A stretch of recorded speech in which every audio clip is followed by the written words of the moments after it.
Hi everybody, welcome to Ask Dan and Nichole. We're having another Q&A session.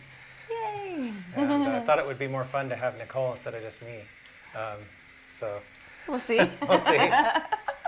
So anyway, we're going to just give a quick update of some stuff that we're doing. As you can see, we have a N-scale layout set up on our dining table still. It's been here for a little while. And we already got one video out of it, the one on cleaning N-scale engines. Right, Yeah. but you've got more I'm coming. I'm working on one right now on DCC speed matching using some of these locomotives that are sitting here. And for anybody who doesn't know what that means, just explain what speed matching is and why it's necessary. Okay, well, I will go into that in the video. You will. But of course. basically the idea is that with DCC you can calibrate the locomotives so that they run at the same speed at any given throttle setting. And that's important if you want to run several diesels together, which is often what you see in the real world. Very typical. Because diesels, unlike steam engines in the old days, they used to be, if they had two steam engines, they would have two different crews, and they'd have to coordinate with each other to make sure that they were moving at the same speed. That's really hard to do on a model railroad, and diesels work with multiple unit connections. So basically, there's just one crew in the front one, and the other ones are just doing whatever the lead engine does. So in order to make that happen, you have to make sure that all the engines are running at the same speed so that they're not fighting each other as they're going down the track. Right, because that pulls at couplers and stuff, right? Yeah, and it can make them jerk and just not run very well. So if you calibrate the speeds so that they run together, then it just works, everything works better. Definitely. So I'm going to talk about my techniques for doing that. And since I have N-scale set up, I'm using N-scale. But basically the techniques are the same in any scale that uses DCC. Yeah, But, I think so. We will do another HO scale. The last one was so crazy because we did it all over the floor, and so it was a little nerve-wracking to make sure that the dogs weren't jumping and stepping on stuff. And so we'll do a much smaller one here on the table that we can keep up for a while too. Yeah, I do actually want to. I'm going to want to do a video on layout planning in the layout planning series, or the layout build series, actually, on planning using temporary track as a tool to kind of experiment with things, and so that's another Now, is that topic. going to be separate from the temp track, just the fun video? Yeah, we're going to do. Yeah, that'll be separate. That'll be separate. Yeah, so another video. I think we're going to do a kind of a fun video that's just going to be a lot of trains running by and stuff like that. And Kind I of even like now, a little bit. yeah, when we had the HO on the floor, I actually put a little GoPro on one of my flat cars and pushed it around, and so we'll see what happens with that. That's a great viewpoint for what a train sees. Right, right. So that's awesome. So anyway, I was jokingly call it, like going through Dishwasher Canyon, and That anyway. was very true. That was very true. But it was kind of fun. So, That was a lot of fun. So those anyway. are some upcoming videos that to look forward to Right. that are up and coming. What about an update on the train room? Yeah, I do want to do something. I am documenting the progress on the train room, which I also want to do an episode on that in the layout build series. That one probably won't be out until later when the room's more finished. Right. It's still kind of bare studs right now. One of the reasons we took it down to studs was because the electrical in there was so bad. So bad. It was like a fire waiting to happen bad. So at this point, all of the old electrical is now disconnected, and we had an electrician rewire our panel. Right. And we're putting in new outlets and completely new wire and everything. So Completely new everything because of all the crazy stuff we found. Yeah. So basically, just gutting the building in terms of the electrical and just doing it over from scratch. Right. Because I think that's the safest way. It was also really weird because it's like if you turned off a breaker, a light in one room would go off, and an outlet in another room would go off, and something would go off and way far across the building, and it made no sense at all. Right. Oh, and they said that our breaker was installed upside down. That was the best part. Upside down. Who does that? The electrical panel was upside down, and the whole panel the upside down. The wires were reversed. The neutral and Right. hot wires were reversed. Yes. In all the circuits. So Anyway, that's all fixed now. It's been taking a while because of that. A little bit. I also had to reinforce, there's a load-bearing wall between what's going to be the train room and what's going to be our game room that was, slightly leaning, and also not really very robust for a load-bearing wall. It was pretty bad, and now it's amazing. Yeah, so I reframed a lot of it with brand new studs, and so there's a lot. So much work. It's been a lot of work. A lot of work. So much work. We're doing a lot of it ourselves. We are. Yeah, and it's taken a while, and then there's days like today. It was so hot I couldn't even go out there because right now there's no insulation or anything in the building yet. So it was just. And we've had a little bit of an issue getting professionals out here, though our solar team was amazing. Can't say enough great things about them. Yeah, for some reason, I don't know if it's true for other people that live in sort of we're not really totally rural, but we're kind of on the fringes of the suburban area of the Bay Area. So we're kind of getting toward the end of where you start, you go beyond our town and it's kind of like you are sort of in rural. So. And our town is kind of semi-rural, so I don't know what it is about getting good people out here, but it's been really hard. Seems to be a little difficult. Yeah. But we've learned a lot. We have learned a lot on our own, and have been doing a lot of cool stuff on our own, which has been pretty amazing. You've done some amazing work that I wouldn't even try to touch or accomplish, which has been pretty cool, and have taught us some cool stuff too with tools. And not just that, besides all the train stuff, we've also got the fruit trees, and we're feeding people. I mean, we're really doing a lot. Yeah, we just had some fruit trees put in. And 6. we had a few fruit trees here already when we got the property, but we just bought some new ones, yeah. Right. So there's a lot going on, but this is the fun stuff. Yeah. So anyway, that's been taking a lot of time, doing all that stuff. Eventually, I think it'll be pretty neat. It's going to be amazing. Yeah.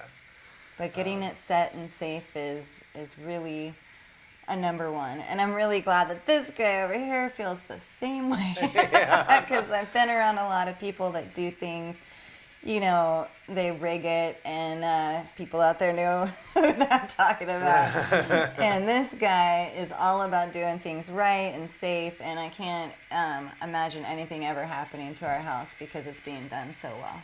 So it's awesome. I don't want it to burn down. Right. Or anything.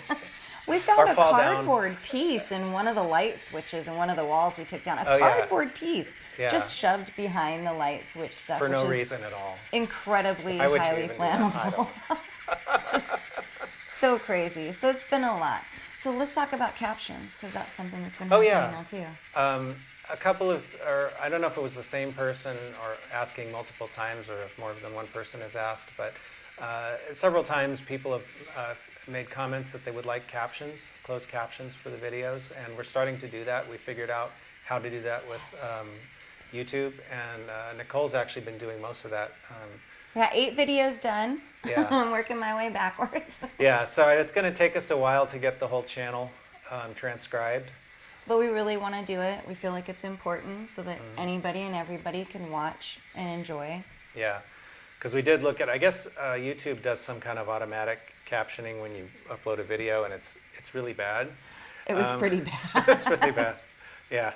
So anyway, we're fixing it slowly.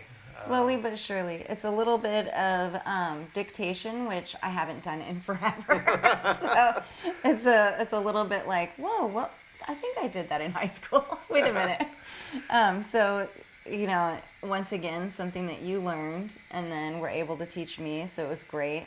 And now I'm flying, every day I try and do 1 or 2 after we do the fruit stuff and we help feed people. So, it'll get done a little slowly, but it'll get done. And hopefully quicker for the newer videos. We'll be really on it. Yeah. We're working our way towards that too. Right. Very, very true. Yeah. So, what was... So do you want to talk about, we answered some of the questions just in general on the last question they answered, like somebody asked where we met. Right. So, yeah. We answered them specifically, but just to answer in general, yeah, where did we meet? Where did we meet? Nicole and I met in 2016, It was like, was it November or October? Yeah, I think Oricon is in November. It's usually in the beginning of November. I yes. think so, yeah. It was, yeah. So we met. Yeah, it was November. Yes. November 2016 at Oricon, which is a science fiction fantasy convention that takes place every year in Portland, Oregon. Not this year, probably. No. Maybe. No. I don't know. We'll see. But anyway, because I like sci-fi and fantasy, and I do some kind of humorous sci-fi and fantasy cat art. And Not just humorous art. well, I do some other stuff too. That's his main. But you do a lot of really cool fantasy. That's what too. people like, though, and mostly. I think that's what a lot of people know you by, like Visit Mordor and, kind of your, funny, dry humor that you put into the art. But, that's another thing we have to get working on, too, is more art. Like, do that witchy photo. Right. We really need to do those. Right. But anyway, Nichole likes costumes. Oh, yes. So she was kind of attending the convention because it gives her a place to dress up. It does. It gives me a place to wear all of my costumes, and it gives me a place where I'm accepted no matter what I'm wearing. And my favorite thing is to just be somebody totally different.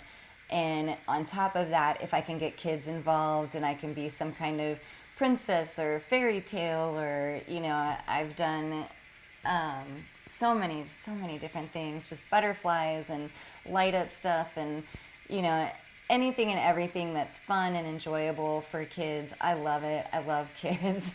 So, it's a lot of fun for me. And this guy dresses up now, which is pretty cool, because when I first met him, he was not dressing up at all. I think the last time I wore a costume before I met Nichole was probably like in 4th grade or something.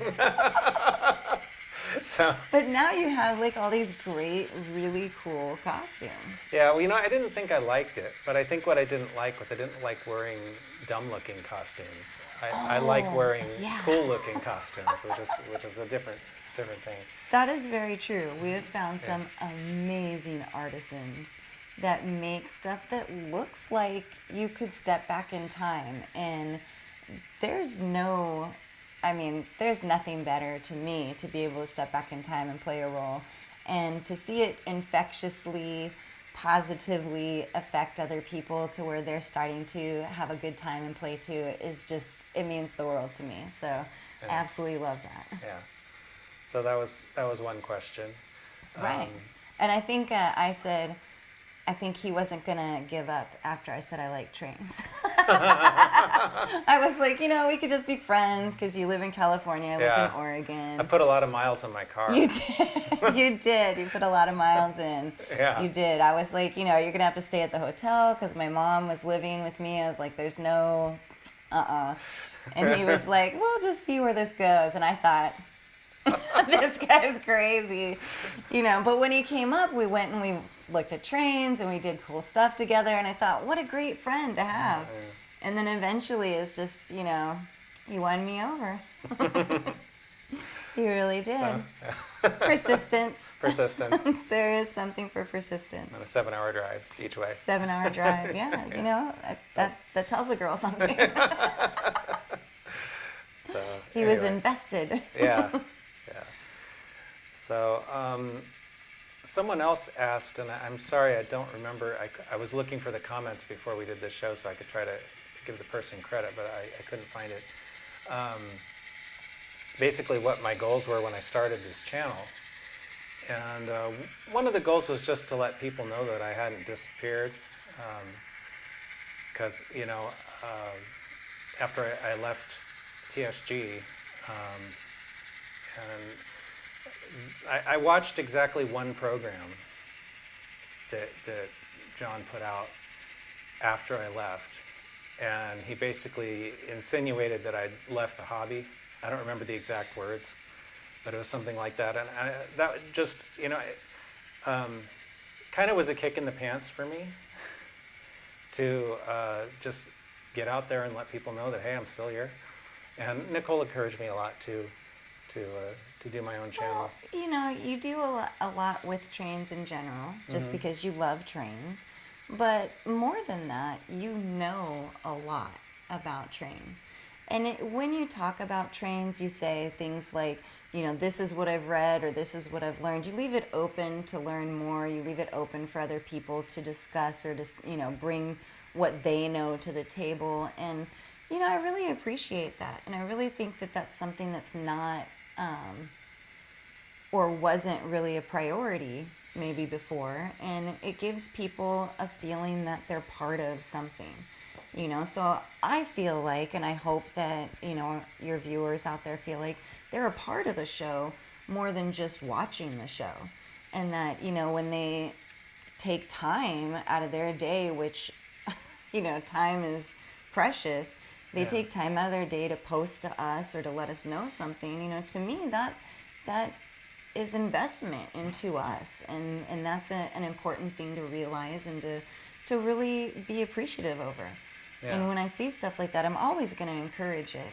I'm always going to say, hey, no, you need to keep doing that because it's not out there, And I think it didn't take a lot of encouragement. It took a little bit, I had to, the only stumbling block for me was learning how to edit video. And I got that down fairly quickly, I think. It was, I have the Adobe Premiere Pro is what I use, and I hadn't really used it before, but I just kind of jumped in, and it was a bit of a learning curve, but It was, but that's what I love about you, is that you will just jump in, and you will try, and you will, put the effort into what you're motivated to do, and you did, and look at what's come out of it. You have over 100 videos out there. Yeah. And people have found you. And we've gotten great feedback. A lot of, I used to watch you. I can't believe I finally found you. Thank goodness. Yeah. All these great feedbacks from people that really appreciate not just your knowledge, but how you parlay that knowledge to other people. You're not yelling at anybody. You're not telling people this is what you have to do. You're very kind and you're very benevolent about what you say and do. And I just think that needs to be in our world. I've tried to keep it positive and upbeat because I think there was some grousing on the other channel sometimes, not necessarily, And I'm sure there's people that are for that. Yeah. But I didn't. A little of that goes a long way. I think so. But that's our opinion. Yeah. So. And I think that the people that follow you will be the people that are like-minded with that. Yeah. They don't want to be yelled at. They just want to see some really good product. They want to see all your cool trains. This isn't even like a tenth of what he has, you guys. Like, seriously. I keep trying to be like, and I want to pull out this, and I want to pull out this. And he's like, patience. And I'm like, I have none. You should know this by now. There's just so much. There's still stuff as far as, the ends of the trains that we need to build on. There's so much still to do. I only have 8 cars here? I only have Right? Those are the only freight cars on the table right now. I've gotten a lot more than that. A ton. Anyway. A ton. Definitely you needed to have your own channel. Yeah. Yeah.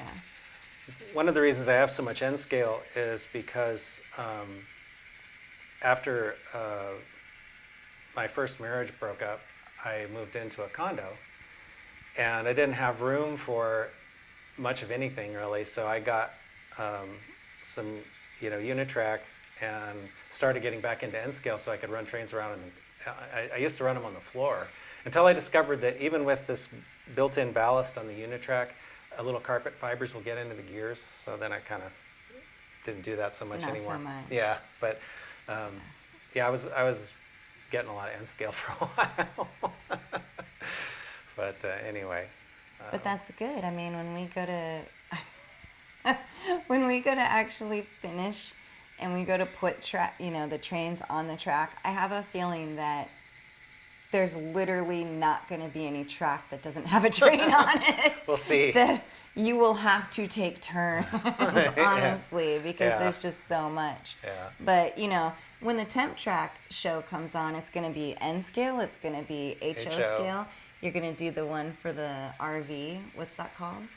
The RV layout? Yeah, what's that? Well, that's not going to be temporary track though. That's going to be Oh, well, permanent. that's true. Yeah. But we're still going to start it and put a thing on it. What is that size?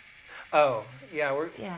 So I think I may have mentioned this before in a different show, but this year, just before they locked everything down, Nicole and I bought an RV. It hasn't been anywhere except in our backyard yet. Because we have great timing. Yeah, they just stellar timing.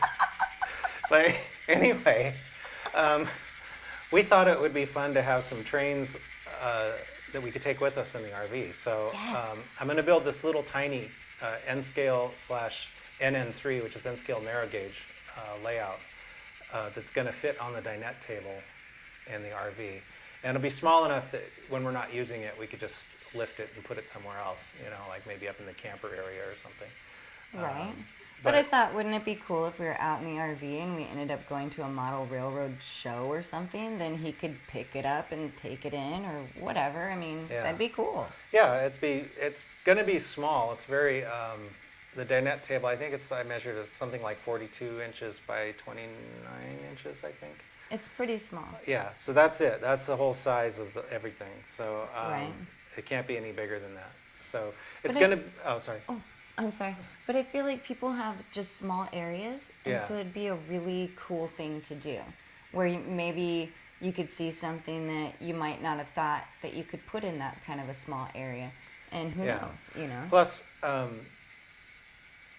I thought that in my first episode of the layout build series, I was saying, it can be useful to start small and build something small. And I was referring to my module at the time, but I think this little layout kind of qualifies too, because I realized that my last permanent layout, not the module, but like a real permanent layout, was 20 years ago when I started that. Yikes! Or actually more than 20 years ago. Every time you say module, I think, save the module! Save the module, yeah. Whoever said that out there, thank you, because honestly, save the module! Yeah, okay. The module's safe, don't worry. Yes, it is safe. I am guarding it with my life.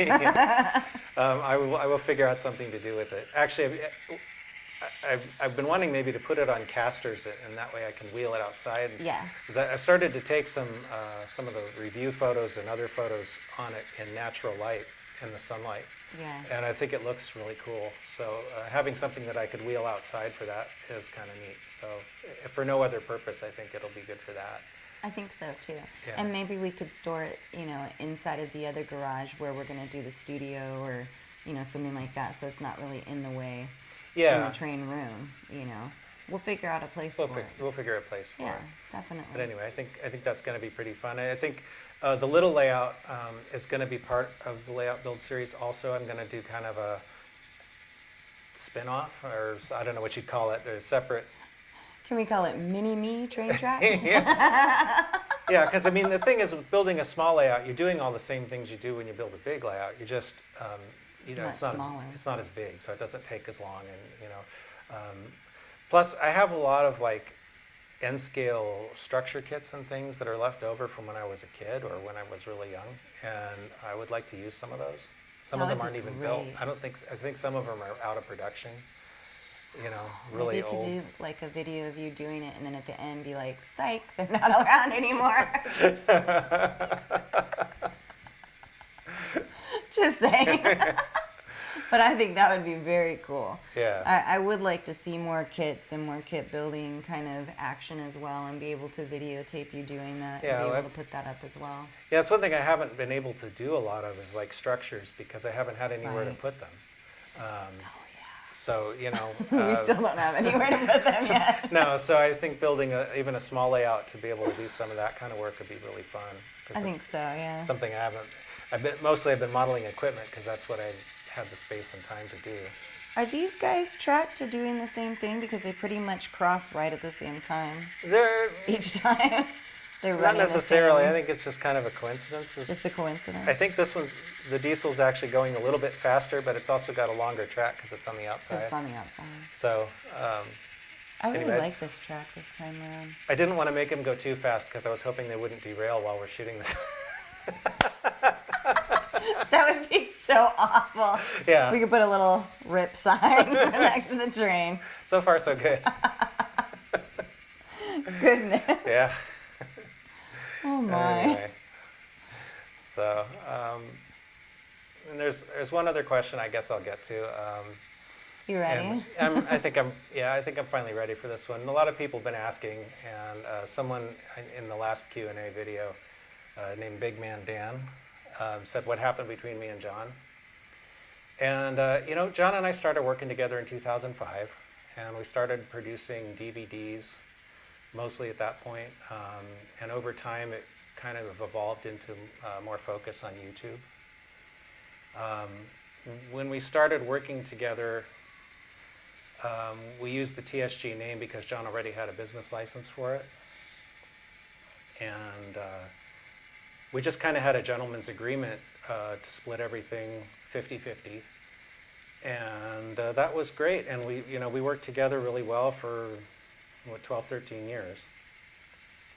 And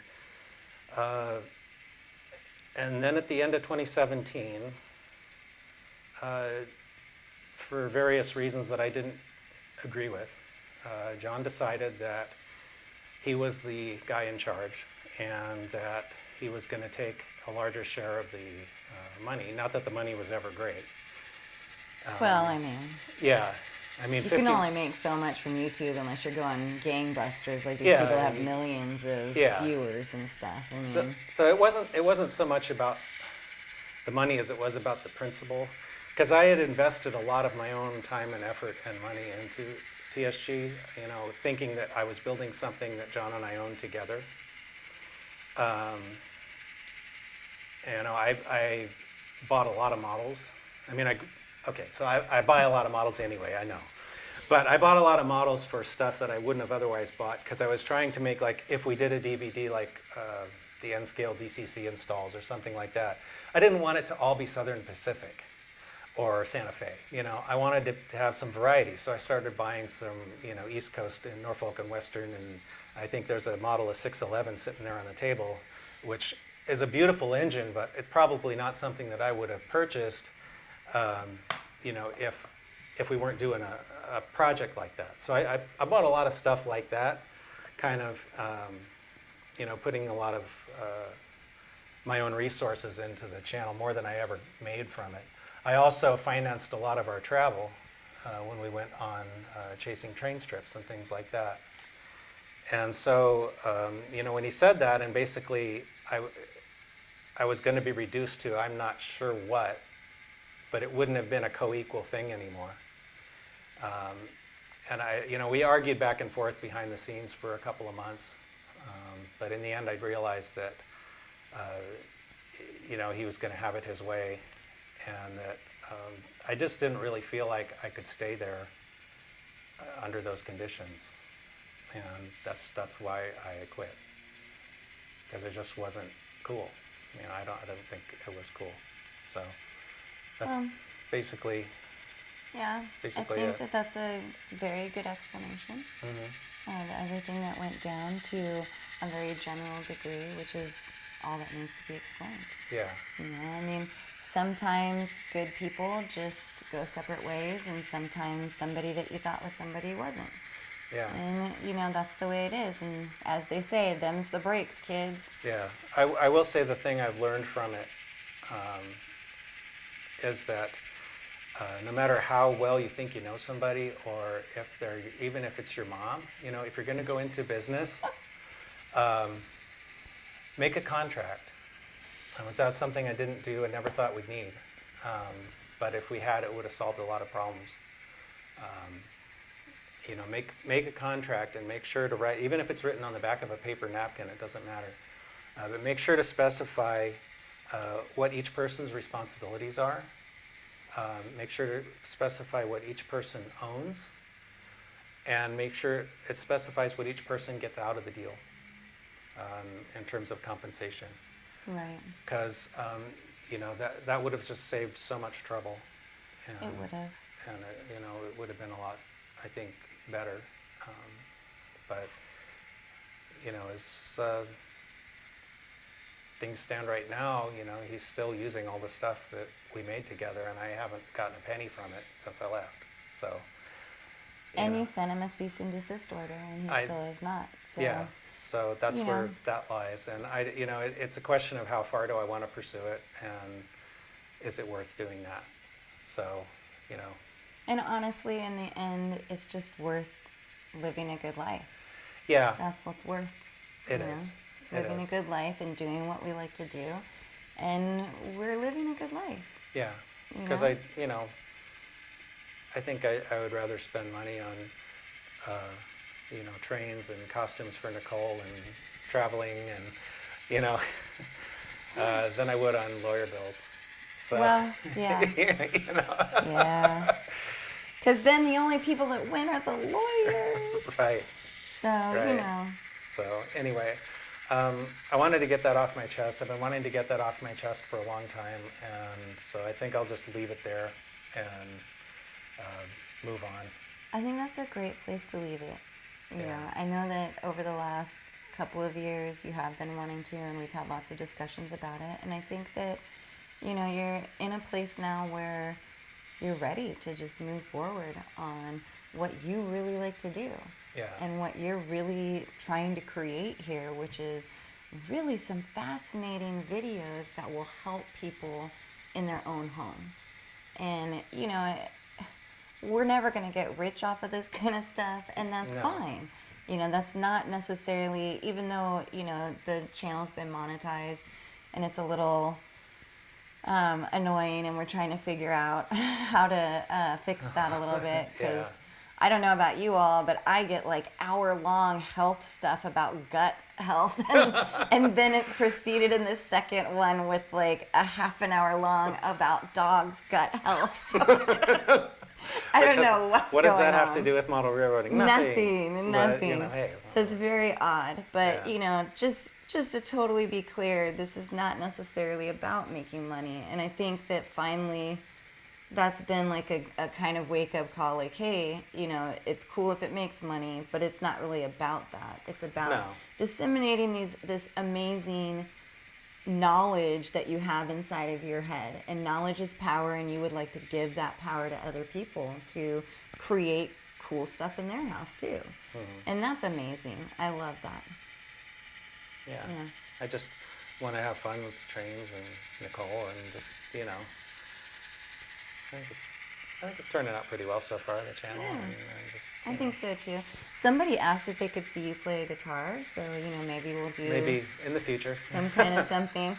It's been a little bit, so he's all rusty about it, and he's like, I don't even want to play in front of you, and I'm like, whatever. Like, I'm gonna know if he messes up, it's his own songs. He's not like playing a song I know, so you know what I mean? Yeah. Like, but I think that.